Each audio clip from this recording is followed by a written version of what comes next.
Well, good morning, everybody, and it's lovely to be back in Cornwall at this event. I think this is the 12th Meet the Funders, and I'm not sure I was there for the first or second, but I put in at least half a dozen. So one of the draws of coming here is the free pasty. So, you know, you can drag me out of West Sussex anytime if you're offering me a free pasty. So first of all, I'd like to thank Charlotte from Transformation Cornwall for reaching out to the Trust and inviting us down. So I'm going to try and pad out my 30 minutes with lots of useful information for you to take home and think about. On the bottom of every slide, you'll see our website, ranktrust.org. If you've got a dull moment and you want to avoid the news, go on our website and have a good look. It tells a great story, and it really will flesh out a lot of what I'm going to say. So a lot of my slides are focused on if you were to make an application to this trust, but also some more general points. I'm not speaking for the funding community, I'm just speaking from my experience. So let's see if the flicker works. It does. So there is our founder, Joseph Rank.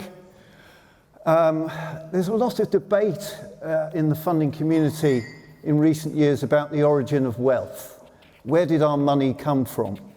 Well, what sits behind the endowment that we have that enables us to make grants was the heavy lifting put in by Joseph Rank, who founded a company called Joseph Rank Limited, and the brands are still available in your good supermarkets. I know you've got a Morrison's here, in Liskeard you've got an Aldi, and I guess they all stock Hovis bread, Kipling's cakes, almond slices, Bisto gravy, and Paxo stuffing, all great Rank brands. His son was J. Arthur Rank, the founder of the British film industry.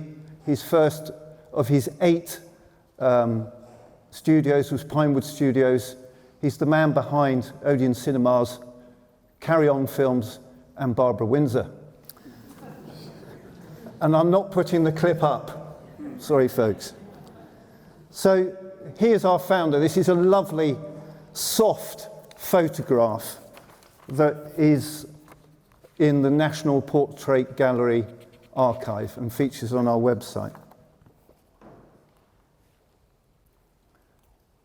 So I had to turn to a neighbour behind me just now to make sure that I got the pronunciation right, because whenever I travel outside of West Sussex, I'm always anxious that I don't say the wrong thing. So St. Piran. Thank you. I've got a tick in the box from the gentleman here. So a 5th century Cornish abbot, as depicted in this wonderful stained glass window in Truro Cathedral, which was interestingly provided by a donor, a benefactor, in 1917. So I just wanted to put that up on the screen. I love stained glass, although the Trust doesn't fund it, I'm sorry. So let's go on to a bit about who we are. And I'll quickly flick through those points. We were established by Joseph Rank in 1917 to advance the Christian faith and to further the kingdom of God. That is our principal object. And in those days, you couldn't go online, because of course it didn't exist, but also the Charity Commission didn't exist. You had to go to the High Court with your highly paid learned friends to register your trust. But the reason I bring that up is the original vision of Joseph Rank is completely unchanged. So the trustees see themselves as custodians of his work. We are an independent Christian grant maker. Joseph Rank himself was a lifelong Methodist. He could have been a Baptist. But we support any denominations in the kingdom, any Christian charity, anyone who has a Christian prism in their work. So we're not aligned with any church body or group. So I'm afraid Bishop Hugh, he can't ring us up and put pressure on and say we must fund this or fund that. It's entirely in the gift of the trustees what we choose to fund. So we're what I would call an external funder. When you head to our website, there's a page there called Communities Helps, and that gives you more detail of the 12 areas of social justice that we fund, which range from asylum seekers, homelessness, street workers, prisons, youth projects, and so on. So when you're trying to think, do we fit in rank? That's a good page to have a look at examples of live projects that we are currently or have recently funded. We do two types of grants. We do capital grants and revenue grants. Capital grants are connected with church buildings, church halls, your building as a youth centre. You could have bought a pub. There's a wonderful local example of that up in St Austell. St Austell Parish Church bought the pub across the road. Anyone know that one? It's great, isn't it? I work there. You work there? Oh, wonderful. Well, we funded it. Oh, thank you. And it's wonderful. It's a great project. So it doesn't just have to be places of worship. It could be pubs that used to be. It could be libraries. It could be all sorts of community buildings that you, the charity, have taken over. I was very grateful for my colleague from National Churches to remind us of the listed places of worship grant scheme, which is another one of God's gifts. It's treasury money, it's £30 million a year, and essentially if you are a listed building and you're doing work to the fabric, you're going to get all your VAT back. Isn't that a good story? And it's taxpayers' money that you've paid. So capital grants, what does that mean for rank? That could mean the project in St Austell Parish Church. It could mean demolition and new build. If you've got a vicar who's bold enough to demolish their church and put a new one up, you know, that's something that we're interested in. It could just be putting a lavatory or a servery or improving your access to your church. And I think I'm going to ask the lady from St Clair, which is 2.5 miles away, according to a sign I saw this morning. And that's exactly what they're doing. They're trenching in to put in a lavatory, they're putting in a servery, they're doing other things. And that is to improve the accessibility of the building, not just for worship, but also for those community activities. We don't have a typical grant. Our grants last year ranged from 5,000 to 250,000. So we don't match what other people are doing. We don't do percentages. We don't do gaps. The trustees give you what they think you need as opposed to what you want, because there's a big difference between need and want. And a capital grant with rank has a 3-year deadline. So you've got 3 years to spend the money. So we'll commit our funds. It doesn't matter if the work has started. It does matter if it's finished, but it doesn't matter if it's started. What are revenue grants? Well, revenue grants are 3-year grants. 3-year grants, as we made to Transformation Cornwall about 10 years ago when we funded them, along with the Church Urban Fund and the Diocese. And that grant, or any of our revenue grants, are really what I like to call the engine room, the back office money, you know, the salaries, the heat, the light, the rent, the governance. We're not very keen on project grants. So a revenue grant, if you were to secure one from rank, is unrestricted in its spend. So you get the grant, and it's entirely in your gift to say, well, we'll put it all towards salaries, or we'll put it all towards the rent. So I know during COVID, other funders discovered the magic world of unrestricted grants. We've been doing it for decades because you'll know it's the hardest money to raise, but it's the easiest money to spend. Our spend last year was just over £3 million. So that's likely to be the output for this year. Now, some of these points are general, but they come out of my experience at Rank. Fundraising is more than a Google search, There's a lot of resources out there that you don't have to sign up to, that you don't have to belong to, that you don't have to pay to access. So when you're looking for funding, we would expect you to be looking at the national funders, and Transformation Cornwall do a fantastic guide to all the funders out there. Local funders, you look online. The oldest trick in the book, it's a good trick, is to look at other charities who do similar work to you and try and establish where they got their money from. Have a look in their annual report and accounts.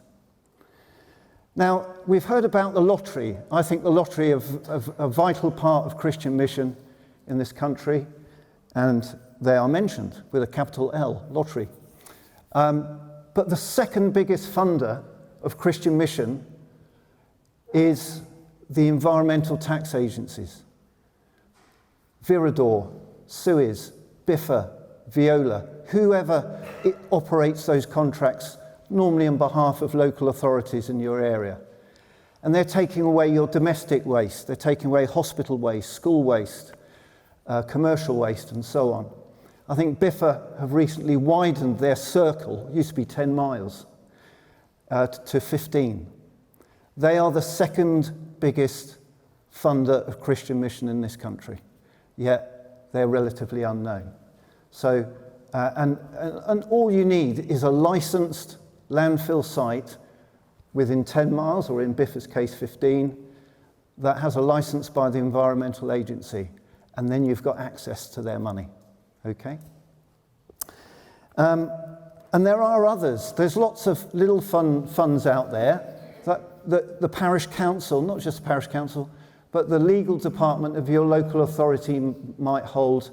These are old funds that don't have the original beneficiaries still around, but you can access.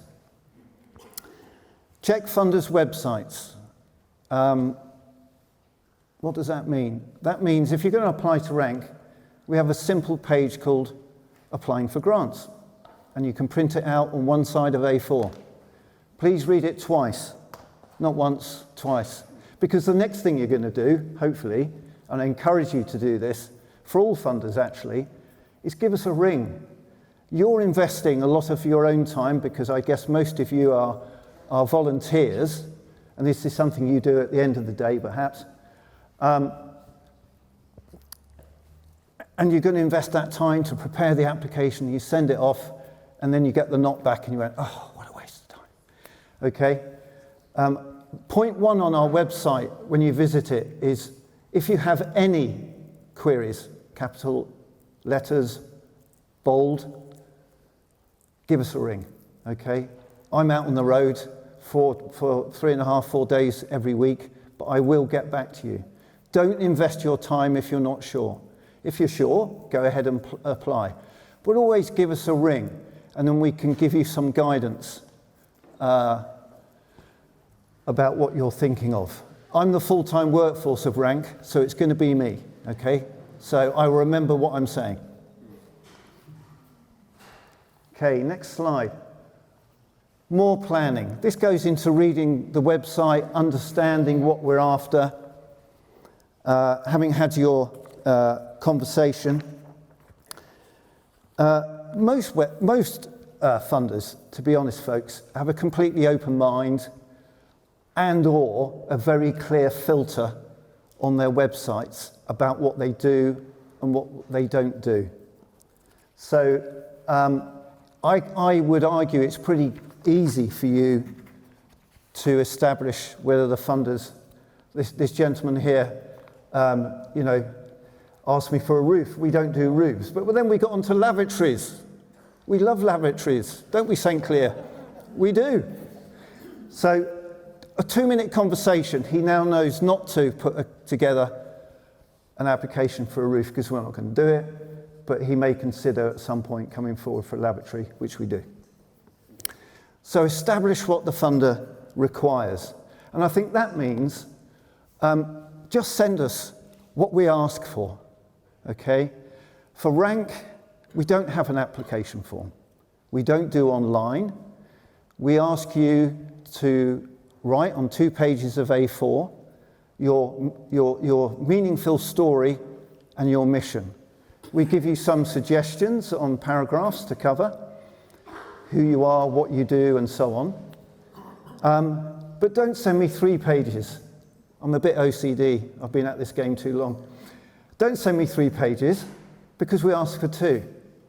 Don't send me brochures and DVDs because I asked you not to send them to me. Don't send me glossies. I want you to tell the story from the heart about what you do and what you're trying to bring to the table of the beneficiary by doing it. So, stick to the brief, please. Correspondence. This leads to the grey hairs on my head. Okay? This slide is all about how not to do it, how to appear unprofessional, and how to show the funder that you haven't really researched it. Why, dear sir, madam, when every funder has a named person who appears on the website? Just click on the contact tab. So your letter starts off with, in other words, don't send to me what you send to Screwfix, okay? Try to start it with a bespoke application. I've got a name, and so on. People from national churches, Benefact, Lang, Lottery, everyone's got a name. To whom it may concern. Oh, that's another one. Those days are over, folks. That does not start off on a good foot with people like me, I should say. Don't send info at emails with we're doing this great project.com. We don't accept anything online. So anything I get from anybody saying, please look at the attached, just gets deleted. We don't read it, okay? Please put enough stamps on the envelope, because the post office have upped the fines. And you wouldn't believe how much money I have to spend every year collecting your application to give you some money. But it's true. It's all true, folks. Showcase your project. This is quite an important slide because you've probably picked up from the speakers already this morning that we've got finite money. We haven't got a money tree in the garden. We've got a certain amount of money. So you've got to actually put your best foot forward and showcase your project to make it not stand out, but make it resonate with, in our case, the founder's vision or the interests of the trustees. Have an up-to-date website. If you don't have a website, please ask yourself why do we not have a website? They're cheap as chips, if not cheaper. Okay? Every pub, garden centre, shop has got a website. Okay? The hosting charges are on the floor. It's very easy to put together a website using something called WordPress. I'm not a techno head, but I can do it, and I'm sure anyone can do it, really. And for funders, we visit everything we potentially fund. So we get out on the road and we see everybody. But some funders don't. Some funders are desk-based, and they will give you a desk-based assessment. So think of your website as your shop window, as your front of house. And don't have on there the 2016 newsletter, because that sort of thing drives people like me a bit mad. Okay? So have it up to date. Focus your message on the beneficiaries. I'm sure for some websites there's wonderful histories of who's buried in the churchyard, how proud you are of your founder getting an MBE. We're not interested in that, to be honest. We want to know, what are you doing for the beneficiaries? Because that's why you're in the business of doing it. What are you bringing to their table? The unemployable, the mentally ill, the lonely, the invisible, the vulnerable. Whoever you're looking after in your project, they should be at the centre of the message that you're telling us. Have clear literature. Okay, I know grant makers speak in grant speak. I'm sure we all do. But try and make your literature very clear about what you're doing. YouTube clips. Now as a trust, we had a blue sky thinking thing last week. And one of the things that we like from applicants is that 2 or 3 minute clip on the website where someone's got their face to camera. Could be a member of staff, could be a beneficiary, it could be a supporter, just telling us in 2 or 3 minutes what you do. And that's quite powerful. If you've got a YouTube channel, if you've got something like that, just link it to your homepage. And sometimes that's a real good selling point. And it won't cost you anything.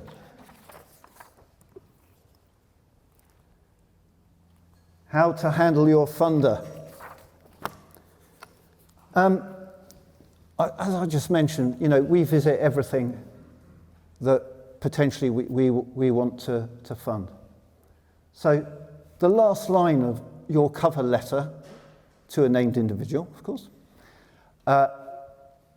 invite the funder to visit. Please come and see us. Meet our beneficiaries, if appropriate. Meet our staff. See what we're doing. The worst they can do is say no, okay? But don't let us be the people that should be saying, well, we'll come and see you anyway. But, it's a good start. And that way, you can demonstrate in a more meaningful way, the impact of your work, okay? You've got your 2 or 3 minute YouTube clip, you've got your clear literature, you've made a good application, but there's nothing, we fund quite a number of prison projects, and I go on the wings, and I speak to the prisoners, and I say, what's the impact of this work on your life? I go to a homeless project, I'll sit down and I'll eat with the boys and the girls, and they'll tell me what it means to be cared for by this charity. That is a far better way of doing the business than, just sending me a glossy, which I will send back to you anyway. What's the next one? Post-funding relationship. Well, that's optimistic. You're going to be funded. So, please say thank you. I know that sounds a bit basic, but we made 84 grants last year to the tune of 3 million. 6 people said nothing, not a word. Okay? And that's all we want. One of the things Joseph Rank said is, given the grant is reward enough. So when you go to St. Clear, you won't see our name on the list because we don't seek any publicity for our work. But say thank you. It's a small courtesy. It costs you a first-class stamp, or a second-class stamp, sorry. Please don't be the charity or church I have to chase to say thank you to us for giving you funds. But I have to do that every year. It's quite sad, really. Maintain the relationship through hard copy newsletter and invitations to events. That doesn't mean send me a 12-page 4-colour PDF every month. But if there's something meaningful in the life of the charity, it's always nice for us to be invited back. Saying that, I do lots of mystery shopping. So when there's a project who's developed something or doing something, I'll just turn up and sit at the back and, soak up what's going on. But it's always a good courtesy to invite people back and try and share some of your joy on what you're doing with those people who in some small way have helped to fund it. Web links, we don't want to be featured on your website as a funder, But, you know, we've got 130 links of what you're doing. So I think building web links on your websites are very important for people who just look at it and go, oh, I can go and do that, or I can see what they're doing. And on that note, I thank you.